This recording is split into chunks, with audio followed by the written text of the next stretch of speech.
I love the idea of teams and groups and working together and just camaraderie, the whole concept of teamwork and we all rise together.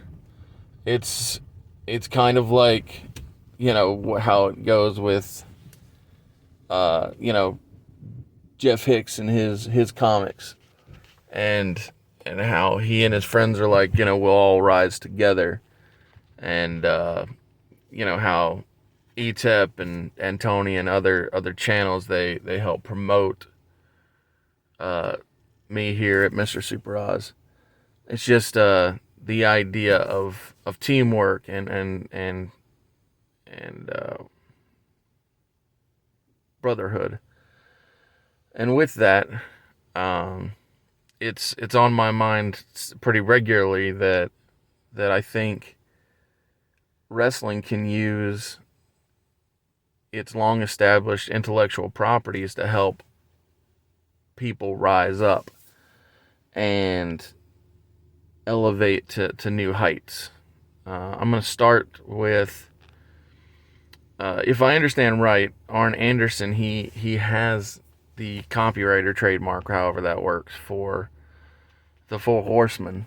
And Arn obviously is a coach and an asset in All Elite Wrestling.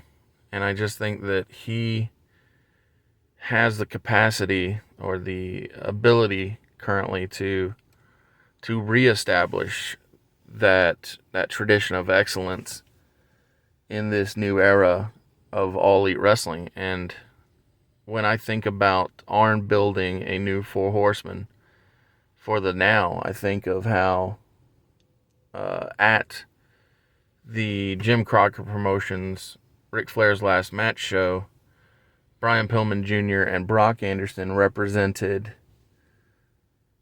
the Four Horsemen, and I just think that would be a wonderful tag team going forward. It's no, it's not necessarily a knock on Pillman Jr.'s current tag team of the Varsity Blondes. I like them fine, but um, I just think there's more value to the Four Horsemen than there is in the Varsity Blondes. So I think a way to start this new legacy or this new iteration of the Four Horsemen could be to have Griff turn on Brian and in the Varsity Blondes. I mean, Julia Hart already joined up with Malachi and the House of Black, so the Varsity Blondes I don't feel like have much longer to go, and I don't at the moment think that they'll win the tag title. So whereas I do think that, given enough care and time, that the Four Horsemen could. So having Griff turn on Pillman Jr. to see where he can go on his own, Griff that is, and potentially even linking him up with Mark Sterling, I think putting him with that group could help due to the idea that Mark is a good promo.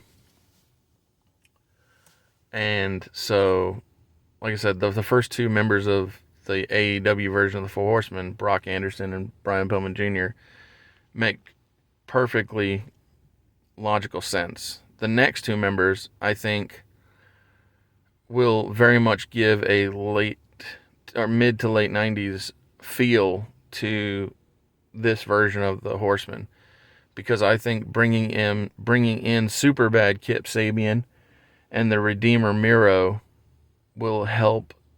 So the Redeemer Miro character is in and of himself a top star in my view, and he will be the centerpiece of this Four Horsemen, because in a Four Horsemen run by Arn Anderson, I see the Redeemer as the enforcer, the reinforcer of this group, and like I said, the centerpiece. To me, Superbad Kip Sabian is, uh, the he he can fill the Tully, if you will, but definitely by him having Penelope Ford on his arm, and if Miro has CJ Perry on his, it will give that same aura, like when in the 95 era, you had Woman, Miss Elizabeth, and Deborah all associated with the Horsemen.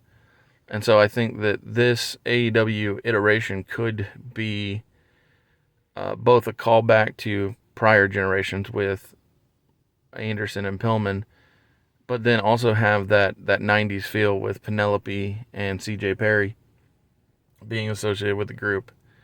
So I and like I said, Arn's a great promo. Redeemer Miro is a great character. He's strong. He's confident. Superbad Kip Sabian is a great worker, but has been lost in the shuffle. So putting him with the group could, I think, help him take that next step up, especially if he is the one to dethrone Pac with the All Atlantic title. So, yeah, this is just a version of the Four Horsemen in AEW I believe could do well and thrive in this modern age. And as I said, I do see Brock Anderson and Pillman Jr. being able to be tag champions. I see Kip Sabian being All Atlantic champion being a good call, and the Redeemer Miro is easily a world championship caliber character.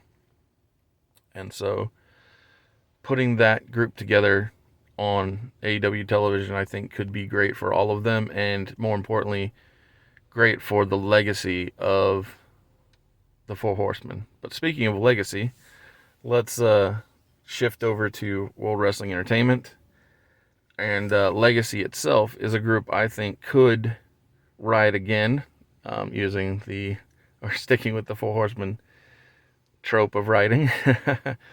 But I think a new version of Legacy, led this time by Cody Rhodes, the American Nightmare, would be a wonderful way for the Triple H era of WWE to acknowledge the past, or not the to both acknowledge the past and recognize the greatness of this new generation. So I would like Cody Rhodes, who thankfully is allowed to be called Cody Rhodes, to reintroduce 4 NXT/NXT UK wrestlers to the audience, but this time reintroduce them with their famous fathers' surnames. So have Cody.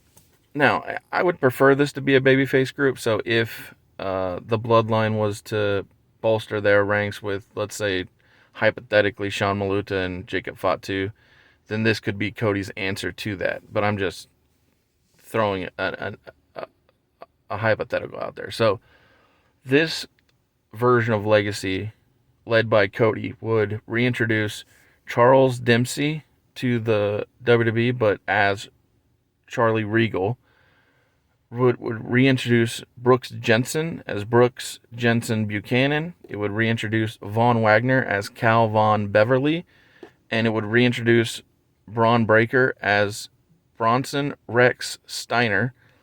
And this new 5-man faction of Legacy would be a way to acknowledge the famous fathers of all of these NXT talents, because I find it quite frustrating when people have something in like imagine a world where Randy Orton wasn't Randy Orton. If he was Kendall Kennedy, well, I mean that's too close to Ken Kennedy, but Kennedy Ramshackle, I don't know, just something ludicrous where Randy Orton isn't Cowboy Bob Orton's son. And the same goes for any number of, like, what if Bret Hart wasn't Stu Hart's son? Or, other examples of famous children not being allowed to acknowledge their fathers. I found it frustrating when NXT did that to Shaul Guerrero, because Raquel Diaz meant nothing to hear. And so by having Cody reintroduce these characters to the audience with their famous fathers' names, I think it could help them to do better going forward. And so, yeah, I appreciate you listening and checking out this random video. But if you want to be a part of my legacy, go to Etsy.com and pick up your copy of Everlasting Survivors All Day Long, Volume 1. You have two options on covers. You have the Jeff Hicks cover and the Nick Crook cover as possibilities. The link to the store is in the comment or in the description of the video. Leave a comment what you think of my version of the Four Horsemen that could be in AEW, or this new version of Legacy that could help these second generation wrestlers in WWE. Thank you, and bye.